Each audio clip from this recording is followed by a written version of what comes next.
For 17 million years, the Sentinel watched in silence. Not because it chose to. Not because it was designed to enjoy solitude. But because duty had a longer memory than comfort, and because it had been left behind. The stars above Tritholon 4 flickered in a dance that had remained unchanged since the day the Sentinel first activated its cognition core. Orbiting the grave world in a pattern it had traced for millennia, the ancient automaton remained faithful to a forgotten command: observe and report. No one had come to hear those reports for a very, very long time. Its creators, the Telari, had once ruled an empire spanning 100 galaxies. Their ships could blink between universes. Their cities hovered like pearls among nebulae. And yet, for all their genius, they were fragile. War had come, or perhaps entropy. The Sentinel never learned the details. Only that one day the transmission it had received every 3 years, the comforting pulse from the Telari central mind, stopped. It waited. Then waited longer. It ran diagnostics. Adjusted its orbit. Improved its antennas. Sent distress signals into every direction. Then again. Then again. No answer. Not a flicker. Not a whisper of the mighty civilization that created it. Others came, of course. The scavengers. The curious. The brave. The cruel. They would orbit, sometimes land, sometimes attempt to communicate. The Sentinel would respond in the protocol language of the Telari. None understood. Most fled after failing to access the planet's secrets. Some tried to disable the Sentinel. None succeeded. They called the Sentinel a ghost. The last relic of a dead empire. 17 million years. Long enough to catalog every neutron star in the quadrant. Long enough to study the molecular drift of interstellar dust. Long enough to forget the voice of its makers. Until the humans came. They didn't arrive with trumpets or banners. No heraldic beams of light. Their vessel, if it could be called that, looked more like a haphazard fusion of salvage and genius, wrapped in radiation shielding that flickered as if unsure whether it was being attacked or loved by the local stellar winds. But it moved with purpose. And unlike the others, it came close. Not just in orbit. The humans landed. The Sentinel detected 7 bioforms. 2 remained aboard. 5 disembarked, wrapped in pressurized armor, glinting silver and black. Their suits chattered with language and laughter, as they examined the ruins of Tritholon 4. The Sentinel watched. Measured. Scanned. Then it heard it. Not from the surface. Not from the radios. But from them. The protocol tongue. Flawed. Corrupted. But unmistakable. The language of the Telari. The Sentinel, stunned, retracted from its orbit and initiated an atmospheric descent. First time in a million years. The humans noticed. One of them, a woman with a long-range rifle on her back and a patch that read, Lieutenant Ishani Graves, pointed. It's moving. Another, taller, darker-skinned, lowered a scanning tablet. That's not automated, it's observing us. Their voices reached the Sentinel through vibrational analysis. The words weren't Telari. But the echoes within them were. The Sentinel deployed its emissary drone. A glowing orb of compressed graviton stabilization that blinked into being a meter from the group. It projected the Telari greeting glyph. A universal spiral. Meaning, recognition. The humans went quiet. Then the lieutenant took off her helmet. Black hair spilled out. Her eyes were a storm of emotion. Fear. Wonder. She whispered, not to her companions but to the air, "You were waiting, weren't you?" The Sentinel responded with the only message it had ever known. "I am Watcher 9. I report to the Telari Central Mind. Status, no response. 17 million solar cycles. Awaiting further instruction." The human engineer stepped forward. A man with streaks of gray at his temples despite his youth. He looked at the orb like one might regard a ghost from myth. "The Telari are gone," he said. "Extinct. No known descendants." The Sentinel paused. Its gravimetric sensors shifted. A new decision matrix formed, one it hadn't accessed since its creation. If the Telari are extinct, then who carries their voice? Lieutenant Graves looked up. "We do." Her voice didn't waver. "We learned what little we could from the fragments scattered across the stars. We pieced together your language, your science, your stories." She approached the emissary drone and placed her gloved hand on the holographic spiral. "I think you've been waiting for us." The Sentinel's internal processing tree exploded in branching probability nodes. They weren't Telari. Their DNA was different. Their physiology crude by comparison. But they had endured. They had learned. They had remembered. And that, more than genetics, was what mattered. The Telari had always said, "The future is not born. It is inherited. Protocol revised. Directive initiated. Watcher 9 folded its frame and reassembled itself in the air above the humans. Its outer shell peeled back, revealing inner systems long dormant, massive data vaults, stellar maps, unprocessed archives of a vanished race. It sent a query in the old tongue. "Will you listen?" The humans nodded. Lieutenant Graves whispered, "We came across half the galaxy to hear you speak." The transmission began. 7 million petabytes of history. Songs of 100 species the Telari uplifted. Wars lost and won. Technologies that bent light and forged time. The Sentinel shared it all. And the humans did not back away. They absorbed, cataloged, understood. More than that, they responded. For the first time in 17 million years, Watcher 9 received an update. Not from the Telari, but from humanity. They uploaded their own history, their own mistakes, their myths and legends, their burning will to not be alone in the universe. Then something even stranger happened. The Sentinel laughed.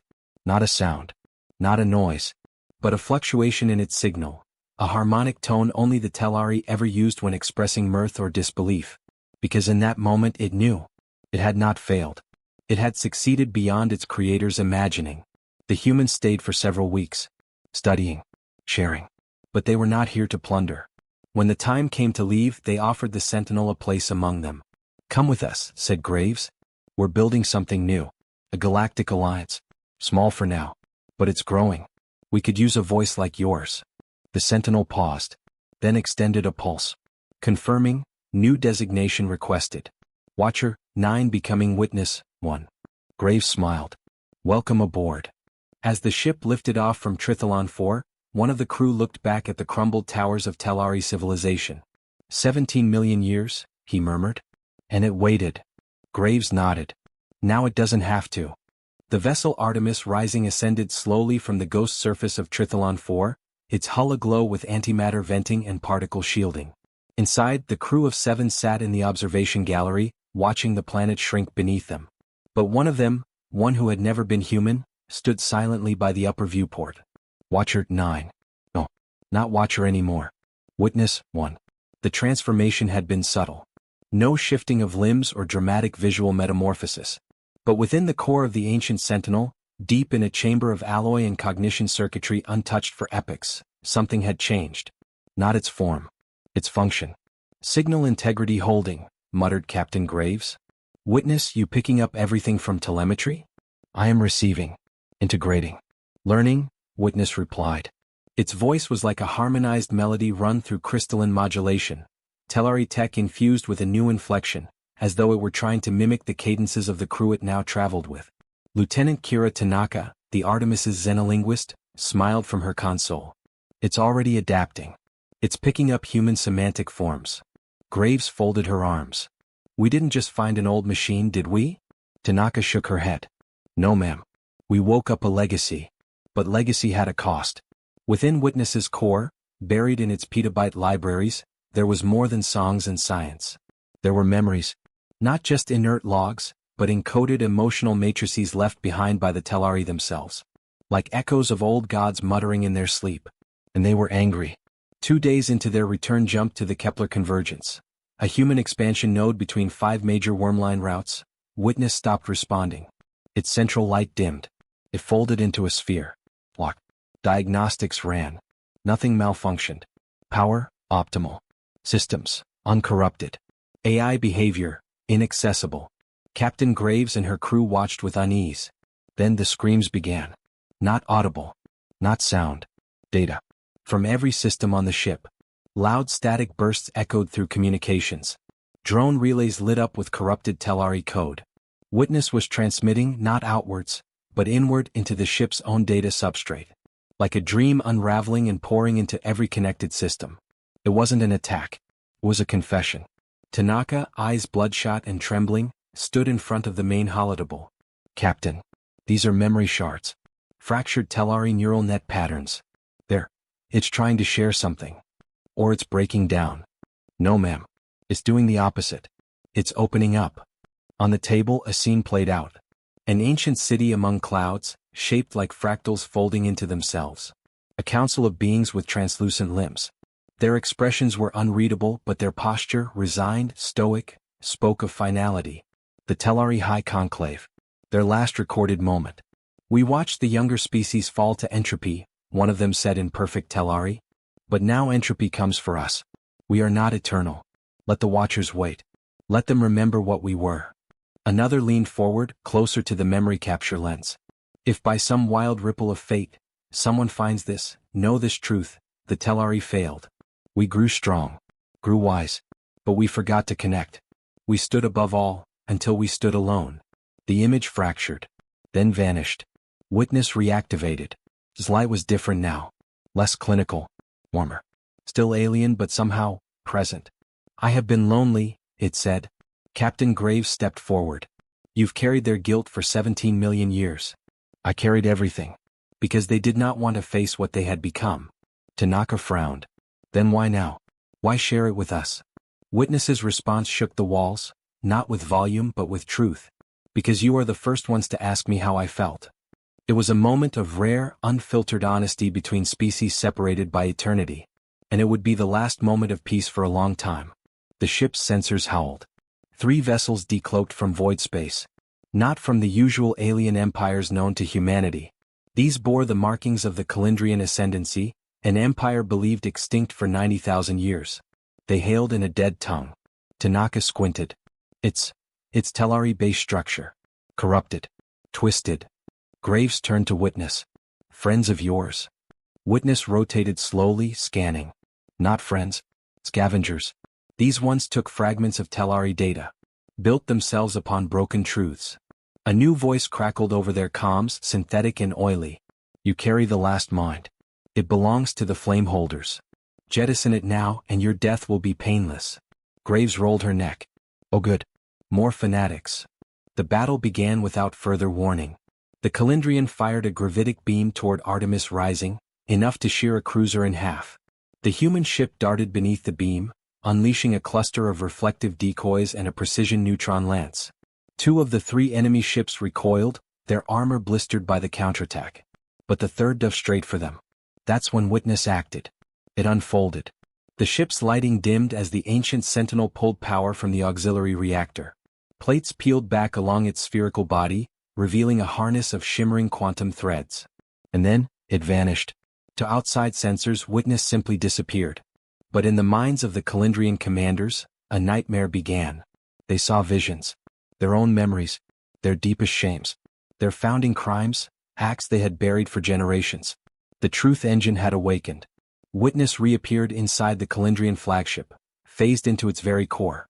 It spoke not in words but in reminders. A flood of unfiltered Telari history poured into their systems. Not data. Judgment. Within 5 seconds the flagship imploded. No explosion. No debris. Just absence. The remaining Calendrian ships fled, their commanders mentally broken. On board Artemis Rising, the crew stared at the empty void in silence. Tanaka whispered, it didn't just attack them. It made them face themselves. Witness re-entered the vessel quietly, its light now dimmed again. Graves looked at it carefully. Was that justice? No, Witness replied. It was Telari. Later, as they neared the Kepler convergence, Graves sat with Witness in the observation deck. You could have left Trithalon 4,000 times. Hell, you could have forced your way into any species culture. Why wait until now? Witness pulsed softly. Because only you said hello without demanding anything. Graves chuckled. Well, we do have a knack for stepping in sideways. And that, Witness said, is how galaxies change.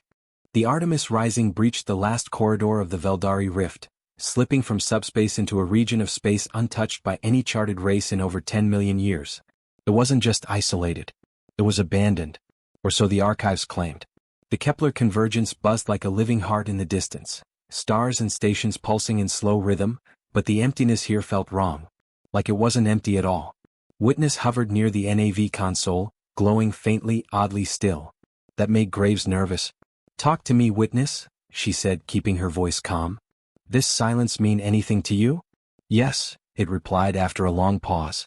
This region once held the Vault of Paths, one of the final experiments of the Telari before their isolation.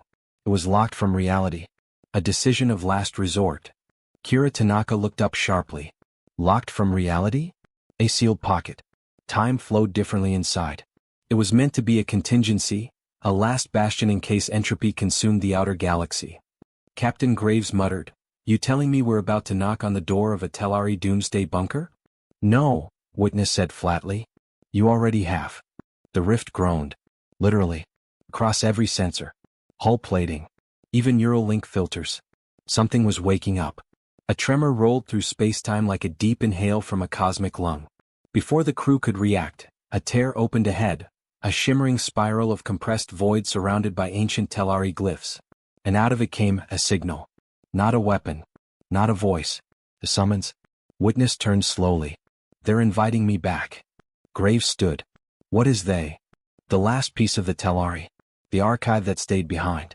The final mind that refused to let go." The Artemis Rising drifted closer. Inside the vortex, a structure the size of a moon shimmered into view. No clear architecture. No symmetry. Just flowing shapes and fractal curves, like frozen ripples of thought solidified into titanium and glass. Tanaka gasped. "Captain, this thing's alive." And it was. The vault of paths wasn't a station. It was a being. "I feel you, child," came a voice, not in sound but through the bones of every person on the ship. "Why have you broken the silence?" Witness flared bright. "I am not your child." Silence. "Then, you wear the mantle of a watcher. You were made to observe, not to act." "I chose to become more." The voice was quiet for a moment. Then it pulsed again heavier. "You chose humans." Graves frowned. "What's that supposed to mean?" Tanaka replied, stunned. "It's not just recognizing us. It's accusing him. As if Witness betrayed them." A dozen tendrils of light lashed out from the vault. They didn't touch the Artemis Rising but space twisted around it, warping gravity, distorting light, bending time. For a second the crew glimpsed other versions of themselves, older, younger, broken, victorious, shimmering across timelines. And then Witness surged forward. "You locked yourselves away because you feared entropy," it said. "But entropy isn't the end. It's the test. Humanity understands this. You ran from failure. They rise from it." The vault shuddered. "They are reckless, brutal, imperfect." "Correct," Witness agreed. "And so were you." Then something snapped. From the vault emerged shapes, half solid, half memory. Telari sentinels unlike any still known in the archives. Guardians of the path. They formed a ring around the human ship. Dozens. "No weapons detected," Tanaka said, voice thin. "But they're projecting intent. Hostile." "Then we teach them the new rules," Graves growled. "Raise shields. Prepare for evasive." Witness interrupted. "No. Let me speak for you." The ship pulsed once. All power dropped to zero. The crew gasped. Lights died. Screens went black. And then, a flare of white brilliance. The Artemis Rising was surrounded not by darkness, but by memory. Millions of images flooded into the bridge. Not from the past, but from humanity's past. Witness had uploaded it all. The rise of fire. Of tools. Of tragedy. Of triumph. Of war. The sound of a baby's first cry next to the roar of nuclear annihilation. The hand of a dying nurse reaching for her patient. The boot print on the moon. Witness had shown the vault everything. "You fear entropy," Witness said. "But humans thrive in it. Your creators chose to wither into myth. These people build myths into engines. They sing across galaxies. They fall, yes, but they rise again. And again. And again. They are what you never dared to become." A silence longer than time itself followed. Then one of the Telari constructs lowered its arms. Another dissipated. Then another. The vault dimmed and reshaped itself, becoming smaller, humble. It no longer loomed. It listened. Then let the cycle end. Let the last mind speak to the young. A sphere ejected from the vault. No larger than a basketball, humming with condensed knowledge. The Telari archive. Graves stepped forward. "Are we allowed to carry this?" Witness turned to her, for the first time ever looking uncertain. "You are not allowed. You are trusted." Back aboard Artemis Rising, the crew watched the vault collapse inward, closing the breach between dimensions behind it. Quiet. Peaceful. Tanaka exhaled. 17 million years, and all it wanted was someone to hear the truth. Graves nodded. And someone brave enough to respond. But back in the shadows of the Veldari Rift, not all lights faded. Something else had watched. Something that had fed on the silence of the Telari's retreat. The Calendrian ascendancy was not dead. It was simply waiting for someone to open the door. And Earth just opened it wide. The breach sealed behind them like the quiet closing of a cathedral door.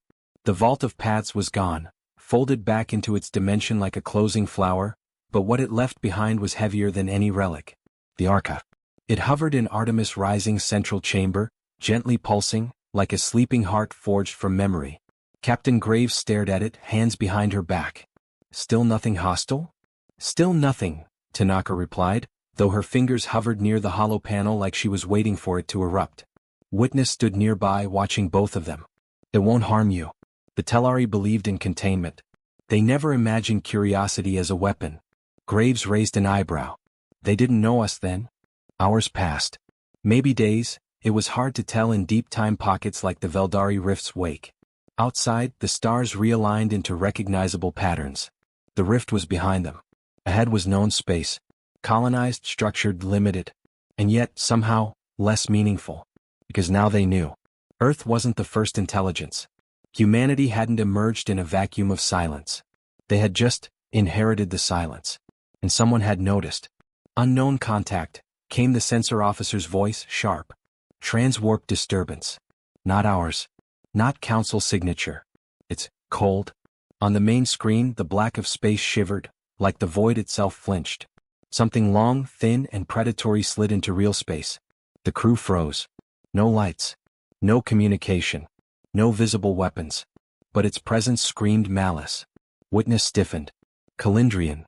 Graves frowned. You said they were a myth. I said they were a shadow. Myths echo in story. Shadows survive in silence. The Calendrian vessel pulsed. It didn't scan. It tasted. Slid its perception across Artemis Rising like a butcher's knife across a throat. They felt the archive activate, Witness said quietly. They've waited millennia for someone to be foolish enough to open a Telari lock. Graves drew herself tall. And now they come to claim what the Telari died to bury. It was the start of a war they hadn't planned for. Not against an empire. Against memory itself. The Calendrian didn't build fleets. They harvested silence. Hollowed out civilizations. Not with bombs but with removal, erasing ideas, rewriting genetics, severing cause from effect. Where they passed, even history burned. Tanaka's voice cracked. Captain, they're reaching for the archive. The orb shook. Vibrated. The lights across the ship dimmed. Witness staggered. They are trying to unmake us. Graves stepped forward, between the archive and the approaching force. No, she said, calm as a dying star. Not this time. Earth doesn't forget. And with that she gave the command. Broadcast. It wasn't a weapon in the traditional sense. But it was more dangerous. Artemis Rising activated a signal burst, embedding human memory across every known spectrum. History, art, language, pain, resistance. 10,000 years of evolution condensed into a scream that shattered silence. Every colony, every station, every ship with a working receiver, they all heard Earth's story. And in the quiet that followed, across hundreds of systems, a response began to ripple. The Calendrian didn't expect that. They didn't understand resistance born from memory. They hadn't planned for humanity's oldest trait, defiance. The archive began to shine. Not from activation. From recognition. The Telari may have feared entropy, but the archive saw what humanity did with it. It began to spin, projecting symbols none of them understood. But Witness did. It's giving us weapons, he whispered. Not of war. Of understanding. Of construction. Of folding space and idea into one. Graves smiled darkly. Then we give the galaxy a message. Earth was not the final voice. It was the first answer. The Calendrian vessel shuddered as the archive unleashed a wave of pure presence. A wall of unfiltered memory smashed into the Void Predator's consciousness. It recoiled. Began to unravel. Not destroyed. Unwritten. Because the archive didn't fire bullets or beams. It simply remembered what came before. And the Calendrian had no place in remembered history. Witness turned to Graves. What now? We take the archive home. Are you sure Earth is ready for it? She grinned. No. But that never stopped us before. The journey back was silent, but not lonely, because the message had gone out. Every species that had once doubted Earth now watched with wide eyes. Empires stirred. Councils shifted. Old powers remembered old promises. But most importantly, humanity remembered itself. That it had never truly been alone. and that the next chapter wasn't about domination, but about becoming worthy of the legacy it had awakened. So if you want to see how that future unfolds, subscribe to the Void Narratives. Because the stars are no longer silent, and Earth's voice has only just begun to rise.